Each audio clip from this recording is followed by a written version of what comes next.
যে টাকা পাঠাইছি পাইছো? হ্যাঁ পাইছি। শোনো, বুঝে শুনে হিসাব করে টাকা খরচ করো। সামনে বাড়ি পাকা করা লাগবে, ওই সময় টাকার দরকার। আচ্ছা ঠিক আছে। প্রবাসী স্বামীর কষ্টের টাকা দিয়ে পরকীয়া স্বামীর সাথে আমোদ ফুর্তি করতে গিয়ে গ্রামবাসীর কাছে হাতে নাতে ধরা খেলেন রিয়া ওরফে কন্টেন্ট ক্রিয়েটর আকিনুর। দীর্ঘদিন যাবৎ ইউটিউব ও ফেসবুকে কন্টেন্ট তৈরি করে আলোচনায় রয়েছে রিয়া। দর্শকের কাছে আকিনুর নামে পরিচিত এই অভিনেত্রী।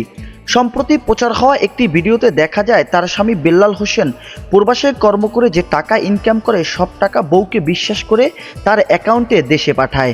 সেই বিশ্বাস ভেঙে পরকীয়া স্বামী কবিরের সাথে আমোদ ফুর্তি করে তিনি। পাপ ছাড়ে না তার বাপেরে। তার আরও একটি প্রমাণ দেখা গিয়েছে ভিডিওতে। পরকীয়া করতে গিয়ে হাতে নাতে গ্রামবাসীর কাছে ধরা পড়লেন এই অভিনেত্রী রিয়া। ধারাবাহিক নাটকে এমন চরিত্রে অভিনয় করেছেন রিয়া ওরফে আকিনুর। আমি ইন্টারনেটও ছাড়িয়ে দিব মানে ভালো ভিউ পাবো মানে এদিকে একটু ফিরান ভাবি। ভাই দয়া করে ভিডিও করেন না, আমের আল্লাহর দোহাই লাগে, আমার এই ভিডিও আমি করেন না। কে ভিডিও কল হইবে কি? ভিডিও কল হইবে কি? পর পুরুষের ঘরে নিয়ে যখন ফষ্টি নষ্টি করো হাতে লজ্জা লাগে না তোর? আকামুকাম করতে ভালো লাগে না?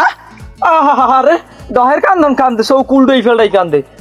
বরিশালের জনপ্রিয় চ্যানেল সাগরকন্যা মিডিয়ায় রায়হান আলম রনির পরিচালিত প্রবাসী গল্প নামে এক ধারাবাহিক নাটকে এমন চরিত্রে অভিনয় করেছে আকিনুর।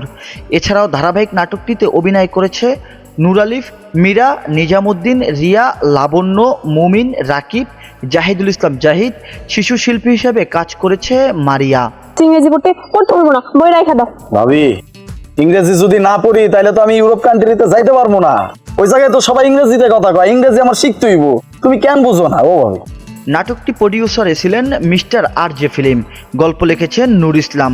সহকারী পরিচালক ছিলেন মিরাজ হাসান। ইতিমধ্যেই ধারাবাহিক এই নাটকটি সাগরকন্যা মিডিয়ায় প্রথম পর্ব রিলিজ হয়েছে। ও ভালো কথা, তোমার স্বামী বিদেশ যে টাকা পাঠানোর কথা না, টাকা পাঠাই হ্যাঁ ওই যে আমার 30,000 টাকা উদ্যোগ দেবা। হয়, তোমার খালি আমি ধার দিতেই থাকবো। প্রতি মাসে আমার দ্বারা আবার 8 টাকা খালি ধার লই যাবা। এবার এই ঠানি তুমি জুয়া খেললে হারবা, এবার ঝুমুরে ভাইজা খেলে দেশেই আমাদের হিসাব চাইবে, হিসাবটা আমি কমিয়ে দিব। আরে তোমার মেজাজটা মনে হয় আজকে খারাপ। ঘরে লোক তোমার লাগে কাম আছে। দিনের বেলায় না, তুমি হান যাও রাইতেইও। আরে কেউ দেখবে না, তুমি লদি ঘরে। জাহিদুল ইসলাম জাহিদ, খবর কুয়াকাটা।